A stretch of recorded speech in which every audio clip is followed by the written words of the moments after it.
Hidup harus sederhana karena kita bukan siapa-siapa. Itu yang selalu. Dan sampai ke anak-anak saya sekarang, anak-anak saya itu nggak tahu saya siapa. Saya tahunya saya pegawai provinsi aja. Boleh ditanya ke anak-anak saya.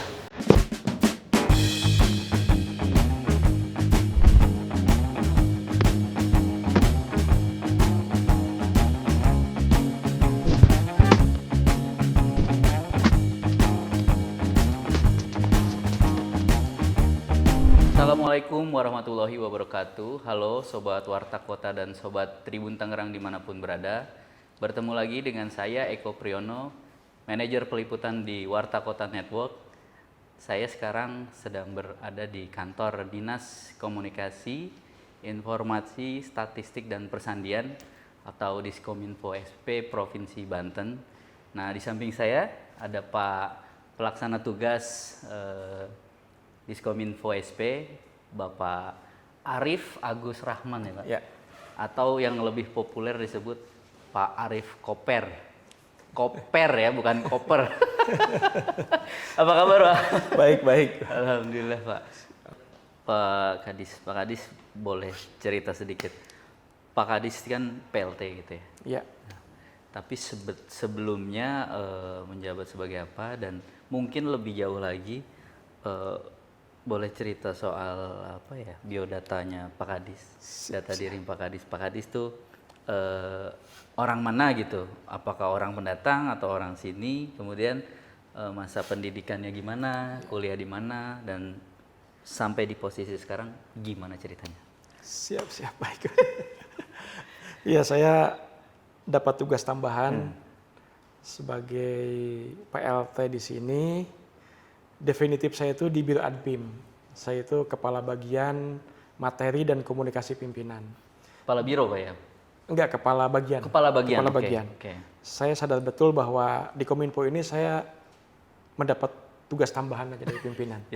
Insya Allah saya melaksanakan dengan sebaik-baiknya, sesuai dengan kemampuan saya.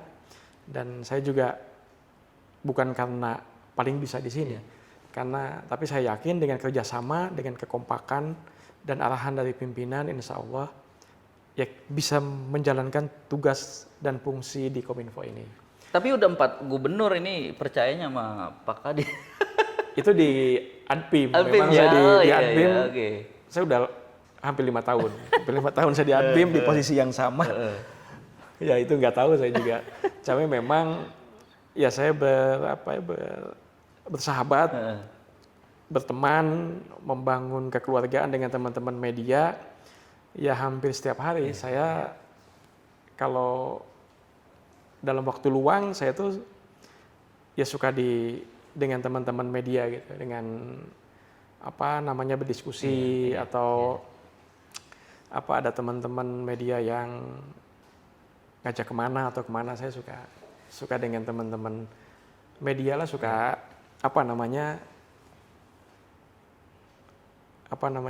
ya berdiskusi begitu, sambil ngopi lah kalau kata orang. Nah terus saya itu asli Pandeglang. Oke, lahir Pandeglang. Saya dilahirkan di Pandeglang. 77. Tahun 77. Ya, saya dilahirkan di Pandeglang tahun 77. Kemudian dari berapa bersaudara? Saya 3 bersaudara. 3 bersaudara. Saya yang pertama, yang kedua di Rangkas Bitung, yang ketiga juga di Rangkas Bitung. Saya di Serang di sini. Nah, Bapak Ibu profesinya sebagai apa tuh Pak? Ibu saya bukan siapa-siapa, ibu saya cuma pensiunan sekarang, guru SD dia. Guru SD. Bapak juga? Bapak juga guru SD. Nah, masa kecilnya gimana itu di Pandeglang? Masa kecil saya dihabiskan di Kampung Kadugedong. Saya asli dari Kadugedong. Insya Allah saya juga dikebumikan di sana juga. Saya sudah bilang ke keluarga, saya dilahirkan di tanah ini, saya ingin pas pulang juga di sini. Begitu. Kehidupan saya dibesarkan di keluarga sangat sederhana. Ibu saya cuma guru. Ya saya sih ceria aja karena main kuda-kudaan dari pelepah pisang. Masih ya? Enggak, masih ya. Terus main mobil-mobilan dari kulit jeruk. Iya. Terus main ya karena waktu itu nggak ada HP kan. Jadi saya masih main gobag, main susumputan, bebentengan, itulah pokoknya segala bentuk permainan. Galasin gitu Pak ya? Ya, Gobag sodor. Ya, itu. Jadi ya saya tumbuh di sana, kemudian saya sampai SMA di Pandeglang, kemudian saya kuliah ke Jogja. Nah, kenapa Jogja? Nggak tahu, saya tuh klik aja dengan Jogja itu. Okay. Berhati nyaman kata orang-orang. Saya ke Jogja, kuliah di sana. Saya bareng dengan sahabat saya yang sekarang jadi dai itu, Gus Muafik tuh. Okay. Saya angkatan saya. Ya, terus kemudian Pak Menteri PG gitu. Satu sekolah dengan saya di STPMD. Dia angkatan 95, saya 95, sama-sama kita.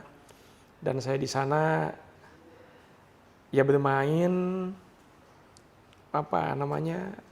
ya banyak belajar lah dari kehidupan di sana, sehingga ketika saya pulang ke sini tahun 2000 saya jadi PNS saja. Tapi saya juga sempat ikut ya sedikit berkeringat terbentuknya Provinsi Banten.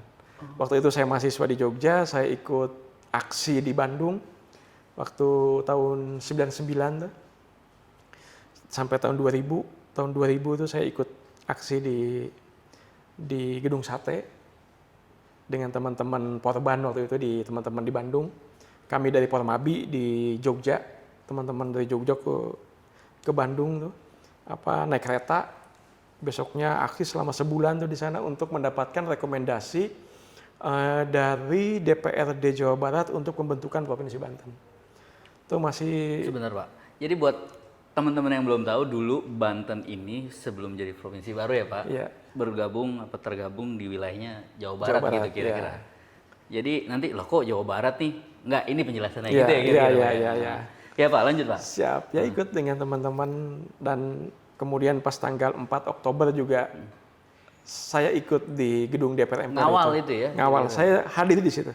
Pas 4 Oktober tahun 2000. Saya di sini dengan teman-teman, ada teman-teman saya Nandar dari Bandung tuh, yang orang Pandeglang juga, yang dari Lebaknya juga ada, dari Serangnya ada. Kenapa ngerasa perlu hadir? Menurut Bapak berarti artinya lebih akan berdaya saing ketika menjadi provinsi sendiri atau bagaimana? Ya itu aja sih. Jadi saya ngelihat ya ketika Banten memiliki pemerintahan provinsi sendiri, lebih dekat dengan masyarakat sehingga bisa lebih jangkauan pelayanannya lebih cepat. Itu aja sih. Karena kalau Jawa Barat luas sekali luas ya sekali cakupannya gitu, ya waktu itu. Okay. Tidak ada apa-apa sih kalau saya itu niatnya itu aja. Akhirnya dengan teman-teman mahasiswa di Jogja maupun di Bandung berdiskusi, akhirnya sampai pada titik yang sama, kita ngawal terus, dan pas tanggal 4 Oktober 2000 itu Banten jadi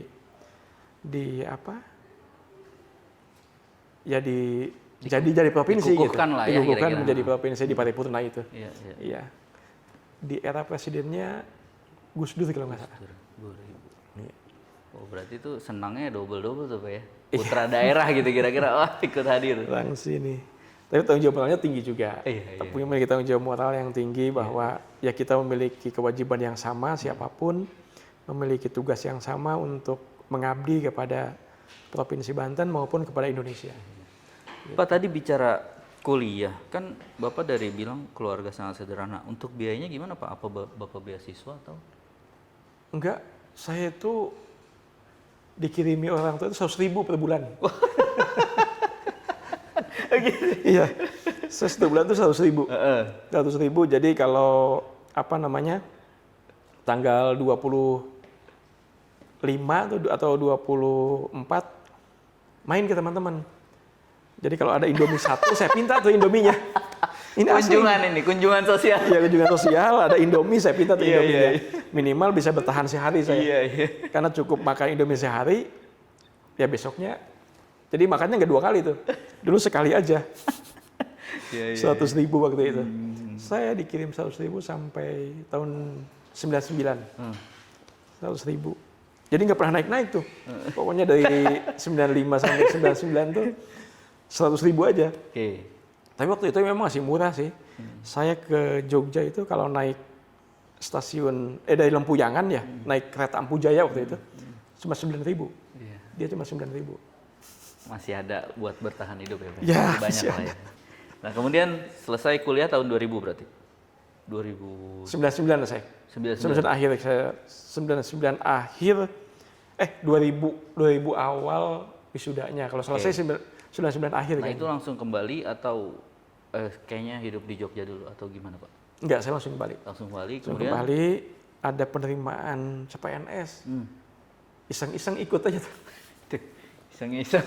Iya, asli itu iseng-iseng ikut. Akhirnya lulus, kaget juga saya lulus. Pas yang kedua juga, karena kedua kali waktu itu ada psikotesnya juga. Lulus juga. Ya udah akhirnya Berkecimpung di kecimpung sini. Pak, ya. di sini. Oke. Siap Pak Kadis. Siap. Sorry, terakhir. Ini mah soal kedaerahan gitu. Kenapa bisa namanya Koper, Pak? Iya. Itu lupa. Jadi Bapak Arif Agus Rahman ini di populernya di daerahnya kalau nyari nama Arif tuh nggak ada. Nggak akan ketemu ya Pak ya kira-kira. Koper. Tadi saya sempat salah, koper. Oh koper ternyata bahasa sini. Itu tolong dijelasin Pak. Ya apa ya, itu tuh karena waktu kecil orang Kadu Gedong manggil saya Koper sih, karena saya tuh suka naik mobil yang jelek itu ya, yang apa tuh kol mata kucing gitu. Jadi kata mereka mobil koper gitu. Akhirnya sampai sekarang dari masa kecil, SD, SMP, SMA, kuliah, bahkan di pekerjaan begini juga ya dipanggilnya Arif Koper. Bahkan Pak Gubernur juga manggil saya Arif Koper kayaknya. Iya, kemarin ya. Kasih tuh ke Koper. Koper. Teman-teman wartawan segala semuanya Koper. kayaknya Pak. Koper ya. Sampai sekarang masih Pak ya? Masih sekarang. Sampai sekarang saya dipanggil yang baik yang ini semua manggil kayaknya Arif Koper. Mobilnya masih ada mobil? Udah nggak ada nih kayaknya. Enggak, itu kenapa sering naik? Itu mobil keluarga atau? Ya mobil keluarga. Mobil keluarga. Tapi Bapak ya. seneng bener lah pokoknya ya. Iya, karena dulu mah kan itu tuh apa ya? Ya mobil jadul lah kalau gitu mah ya, mobil. Siap. Itu sih. Siap Pak Kadis. Siap. Mudah-mudahan Saya juga punya kebetulan punya hobi itu musik-musik Iwan Fals. Jadi saya sempat jadi ketua OI Banten itu 2 periode, dari 2003 sampai 2008-an. Saya pernah jadi ketua OI di Provinsi Banten ini. fanatik ya memang ya Pak ya. Ya, Palesmania gitu. Lagu apa Pak yang paling Bapak suka? Kalau Bento. saya kalau saya lagu suka lagu Ibu sih. Oh Ibu ya. Lagu ke Ibu. Kenapa Pak? Maknanya ya? Atau? Saya tuh kalau ibu saya nyuruh apa, WA atau apa, saya pasti pulang ke Pandeglang. Walaupun kita lagi begini nih misalnya, ibu apa, saya ke Pandeglang. Pasti nengok ibu saya. Apa karena ya Ibu? Ya yang saking, berjuang dari ya itu karena beliau segala-galanya bagi hidup saya. Paling diingat apa Pak? Pesannya Ibu? Ibu kan masih ada, maksud saya ketika Bapak menapaki jalur pekerjaan, kan pasti ada. Ibu saya itu apa, ya hidup harus sederhana karena kita bukan siapa-siapa. Itu yang selalu. Dan sampai ke anak-anak saya sekarang, anak-anak saya itu nggak tahu saya siapa. Saya tahunya saya pegawai provinsi aja. Boleh ditanya ke anak-anak saya. Anak-anak saya Jabatannya nggak tahu nih? Nggak tahu dia, mereka nggak tahu. Lah emang nggak pernah ke kantor? Enggak, kayaknya nggak pernah. Anak-anak saya tuh nggak tahu. Anak saya sampai sekarang yang kuliah di Jogja maupun di Purwokerto, semua tahunya saya pegawai provinsi aja. Berarti kalau ini tayang baru tahu kayaknya nih Pak? Ya mungkin, tapi mereka juga nggak bakal nanya juga. Nggak bakal nanya juga, ya. Nggak bakal nanya. Walaupun kemarin juga sempat sholat id di alun-alun Serang, dikenalin ke Pak Gubernur, ke Pak Wakil Gubernur, ya mereka juga nganggap itu, ya itu. Karena Bapak kerja di Pemprov, gitu aja. Gitu aja. Oh, soal fasilitas Pak? Enggak, biasa aja.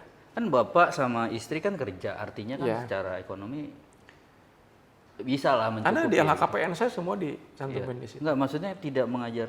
Ya biasa aja. Enggak, biasa aja anak saya. Motor dikasih gitu. Sekarang pas kuliah jadi motor. Karena di Jogja kan nggak ada angkot. Iya. Ya, mobilitasnya kendaraan motor di sana. Itu aja, mereka enggak. Kenapa, Biasa aja. Pak? Ya saya selalu ingat ibu saya itu.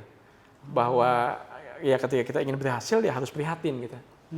Ya karena tidak ada sesuatu yang berhasil tanpa diperjuangkan. Nah kalau karena kita dari keluarga sederhana, keluarga yang bukan siapa-siapa, ya saya sangat ingat betul nasihat ibu saya itu ya. Saya nggak pernah neko-neko sampai sekarang juga. Walaupun saya sekarang di Kominfo juga, saya ke teman-teman kerja saya mengatakan ya bekerja dengan baik semuanya, nggak perlu mikirin saya atau apa, pokoknya bekerja aja. Pak, tapi Kita berarti bangun. pernah ngerasain ini nggak, makan telur dicampur kangkung gitu yang dibagi banyak itu? Nggak segitunya ya? Kalau di Jogja saya sampai ini pernah saya lapar satu malam, kemudian di tempat cucian ada kerak, nah itu saya ambil. Kerak nasi itu? Kerak nasi itu, ya. Langsung ya? Apa sih? Iya, Ya kan? iya. Oh itu sampai ya, ya. Itu Gus Muapik tahu tuh. Oh satu kosan gitu atau satu? Iya, sering main bersama ya, lewati malam yang sama dengan beliau ya. Sekarang saya nyebut menjadi Gus Muapik. Ya. Waduh, Tahu perjuangan. kita juga ya itulah. Saya percaya bahwa ya kesungguh-sungguhan itu akan melahirkan keberhasilan gitu. Ya sama seperti Pak Gubernur, beliau juga mengajarkan kepada kita sebagai pegawainya ya bekerja dengan baik gitu. Bahkan bekerja dengan baik tanpa korupsi, terbuka semuanya ya. Saya juga sama, nggak punya tujuan yang macam-macam selain menjalankan perintah dari pimpinan. Oke, kita doakan mudah-mudahan Pak Kadis, Pak Arief, Koper bisa amanah Pak. Amin. Membantu gubernur untuk menyejahterakan rakyat karena itu yang paling penting ya. Itu yang akan dirasakan dan berdampak kepada kehidupan masyarakat dan mungkin ke depan ya Pak, secara tadi Bapak bilang peradaban. Ya demikian Sobat WK dan Sobat Tribun Tangerang dimanapun berada. Sampai jumpa dengan narasumber lain. Wassalamualaikum warahmatullahi wabarakatuh. Siap, Pak. Terima kasih banyak. Jangan lupa subscribe ya.